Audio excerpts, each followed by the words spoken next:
Who are you? Dobby, sir. Dobby the house elf.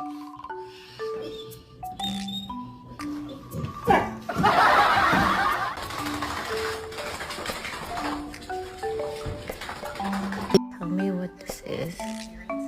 My dog does this.